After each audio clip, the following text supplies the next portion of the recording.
Hi, my name's Dr. Ross Hauser. Thank you for watching. I'm here with a really interesting person, Theresa, who's from Kansas. And why I thought it would be good for me to talk to her and have you guys listen in is her story is amazing.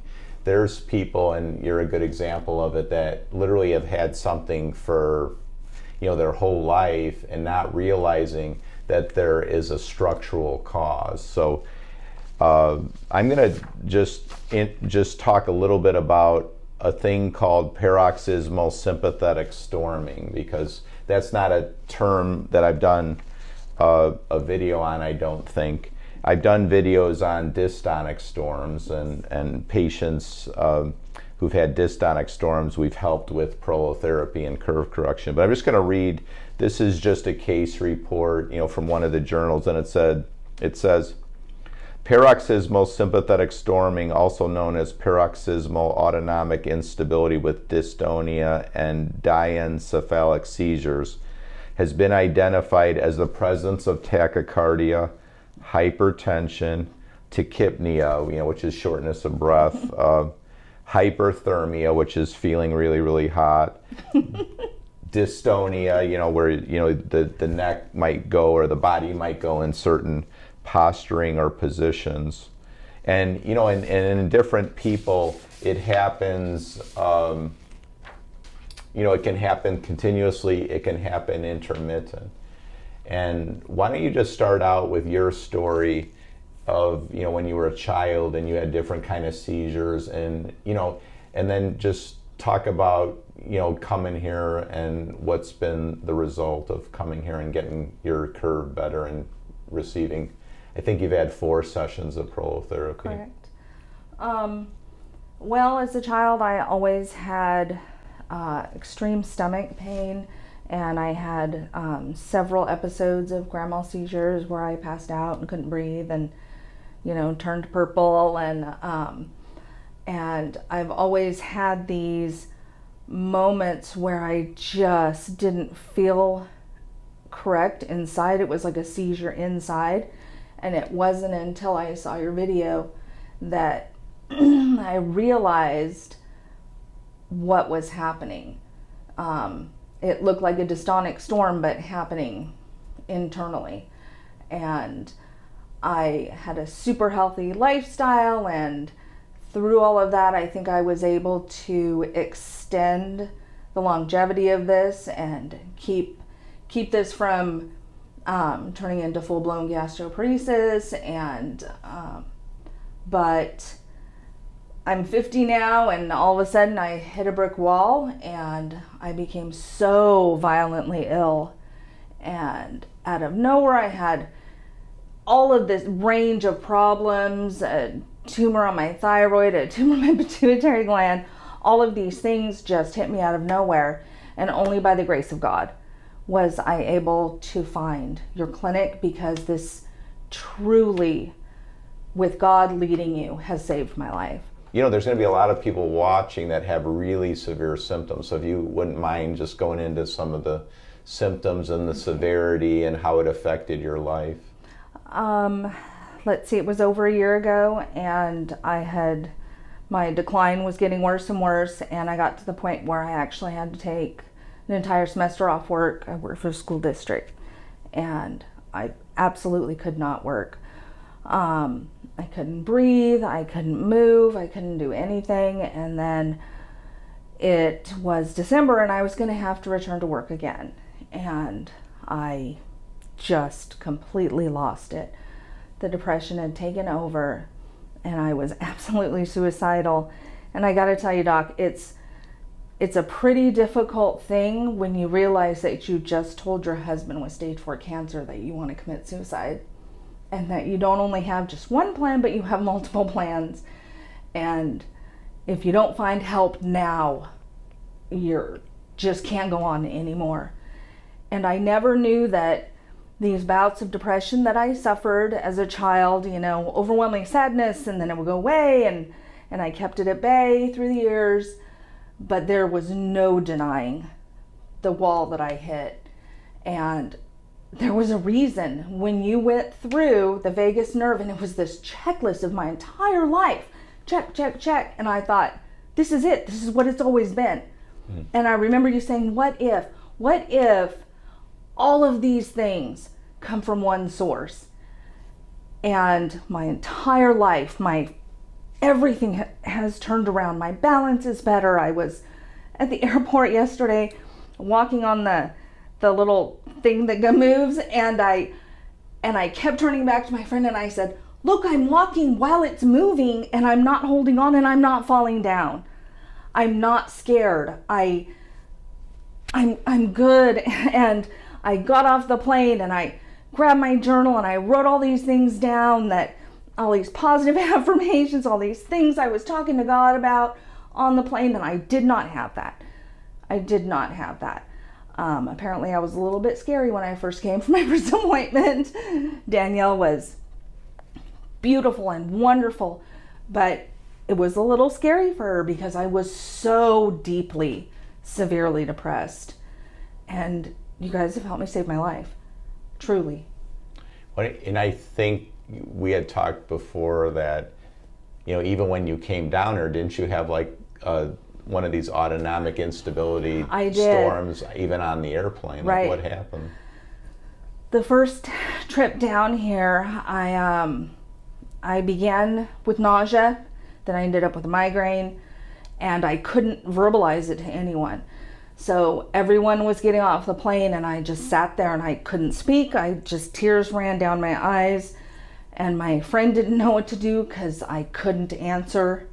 It was completely nonverbal, and I had to wait to be escorted off the plane, and I sat and I finally was able to speak. And it's so hard to describe to anyone. It's impossible to describe, like, it's a seizure but inside. I can't speak. And sometimes it's when I turn my head to the right or this way, but I never know when it's going to happen. And then it happens and I'm lost in it and I never know when I'm coming back.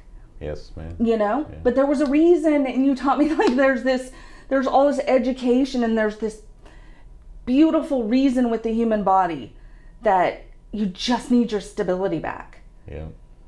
It's so much more simple, interwoven in this complex human system. Yeah, that's what was really well said.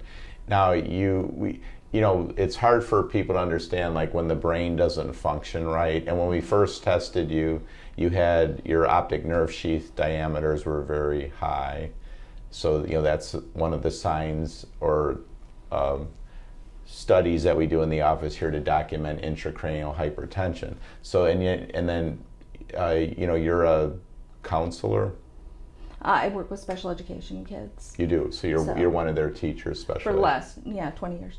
Yeah. So in essence, you're very knowledgeable about the brain. So it probably came as a surprise to you that basically the pressure inside your skull was real high, and that's actually why your brain wasn't functioning so good. So why don't maybe talk about some of the personality changes that you had experienced, and that now that I think you've had 4 prolotherapy sessions, and how obviously your true personality now is being unleashed in the world. It's so great. I'm so excited. My students are going to be so happy too. They've been so worried.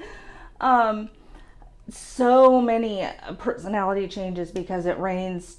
The range is not just sadness, but memory issues, which is really difficult when you're trying to impart knowledge. So just the sense of doom. This was a really interesting one to me. I knew I was in trouble when my husband got up to go use the restroom, and as soon as he left the room, I thought, oh my God, I'm all alone, and this is what it's going to be like when he dies. And I thought, that is the most illogical thought you've ever had, but I couldn't stop it. And I was tears streaming down my eyes, and it didn't make any sense, but it was there and it was present and it was oppressive and completely illogical. And I just knew something had to be wrong, I kept telling everyone, I'm dying. If I don't take my own life, this is going to take me out quickly, because everything from head to toe went south so fast. I gained 40 pounds in 2 months. My blood, my naturally high pulse was through the roof, and blood, everything. I'm on this range of medications, and I was the health person, Yeah. So it's been really difficult for me, but you learn a lot also, through all the bad things. Have you been able to get off of some of the medications? Not yet, but I'm thinking about having an apple. So that's a really big deal. Okay. That'll be great because, fiber and stuff. Well, why don't you talk about your stomach? Like, it's in the digestive tract. I know you're not totally there yet, but it's starting to get back, It is. Right? I've always had digestive issues, and I got to the point where there was so much pressure and bloating that I couldn't breathe. And I would be sitting still, and out of nowhere I was out of breath and panting, and I had done nothing. The pain is, ungodly. I can't even describe it. So of course my first You're saying go-to pain thing, here or pain where? Oh, just everywhere. Okay. And but mostly so, digestive. Oh yeah, Okay. that was the one that just really put me over the edge. So of course I did what I do and started to research and gathered books and information and read, and basically low fiber. I went to a gastroenterologist who's supposed to be great, and he sat down with me and said, gastroparesis, huh? Ooh. He said, well, he didn't have much of a treatment nothing. for it. Yeah, he said, there's no treatment. There's nothing you can do. So good luck with that. How much better do you feel that is? Like, is it 50% I would better? say 50%. Okay, so you're optimistic that that's going to get all the way yeah. better. You Yeah. can now eat more foods, and the episodes, the really bad episodes of pain, have those gone away? They're down at least 50%. Okay, so you're optimistic. At least. And I still have a couple more treatments and my curve correction, and so I just know. Okay. I just know in my soul Yeah. that I'm going to be all right, and I did not have that. And you can't put a price on hope, Yes. and prayer and love, and you just. Is there any other dramatic symptoms since we've started that that you feel have gotten tremendously better? It sounds like balance is better, pain's better. Obviously your mental outlook's better, your personality's better. The impending doom, which obviously that would be a reason to make this video. Just for anybody with impending doom, what would you tell them? Like they just feel like they're gonna die, like that something is massively wrong. Communicate it to someone, and don't just assume that it's just psychological. If that route is not going to fix it and hasn't fixed it, that is not the route for you. There could be a physical problem. This nerve is, I've had all kinds of conversations with God. Boy, you gave this nerve an awful lot of power over the body. Exactly. But the the vagus brain nerve, stem to every single major organ except for the adrenals. What? I mean, it's. Yeah. That was well said. That's well said. It's absolutely mind-blowing. And, it's like 70% of the serotonin's made in the gut, so now your gut doesn't work right, so now your immune system compromised because it's in the gut, so now you have a serotonin issue, but they put you on a medication, which is a dopamine antagonizer, so now your dopamine's not right. I mean, it's this weird, bizarre cycle, and you can't get off that treadmill, and it's horrible.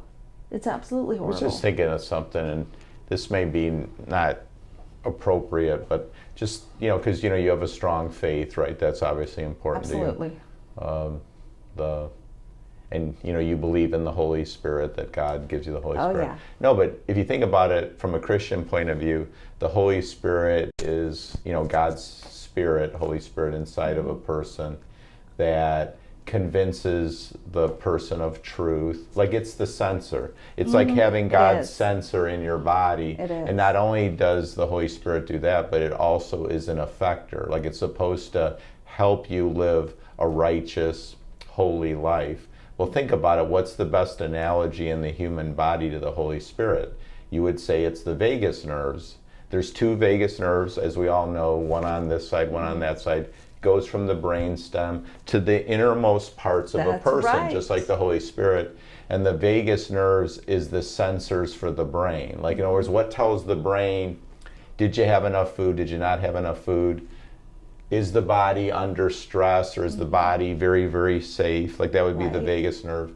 Then not only does the vagus nerve give the brain the sensory information that it needs about what's going on in the person's body, not just in the body, but emotionally, the person feels stress, doesn't feel stress, but it's also an effector. Like, the brain then sends signals through the vagus nerve that does what? Makes the stomach make stomach acid, make the internal organs secrete things, secrete bile, secrete hormones, causes contractility. So I think if you think about it that way, because we, from a Christian point of view, we believe that the physical realm is a picture of the spiritual realm. So what do you think? Is that kind of accurate? Oh, I absolutely believe so. Absolutely. I think that when you're in tune with the Holy Spirit, I was saying this morning that right after my first treatment, and my head weighed so much, and I sat up and I felt immediately in my soul, oh, this was right. I knew right away that the Holy Spirit was telling me, you're on track, keep it up. This is going to be a long road, but it's fine. And yeah, absolutely. My little school did a fundraiser for me to be able to come. Oh, wow. And I got to smash a pie in the administration's face. It was a whole thing, and it was great. The kids were all excited. But I told them, that this, the school had been my happy place, and I was terrified that I was not going to be able to continue working there. And I loved all of them and cared so much, and I was trying to explain it as quickly as I could. And I said, basically, I have, severe cervical instability, so it's like my head's flopping around all over the place and putting pressure on these nerves, and so my brain can't communicate to my body. I'm like, so my brain's like, what are you doing, spleen? And my spleen's like, I don't know, we can't talk, and vice versa. So I'm just flopping around, guys, trying to get better. That's a great way to put it.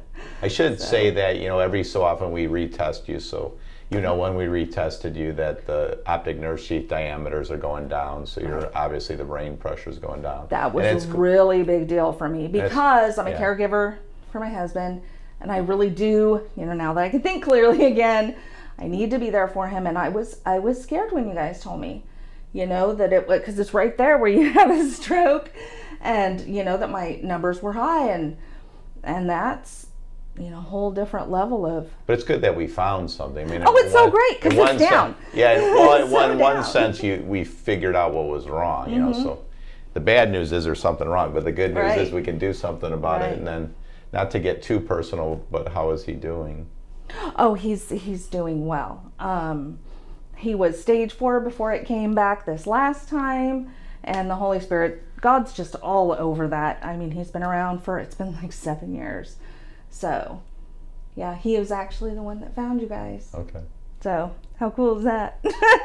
That's amazing. That's great. We just want to thank you for sharing your story, and we're obviously hopeful that it's going to help a lot of people who seem, who are getting hopeless, and your story is very inspirational.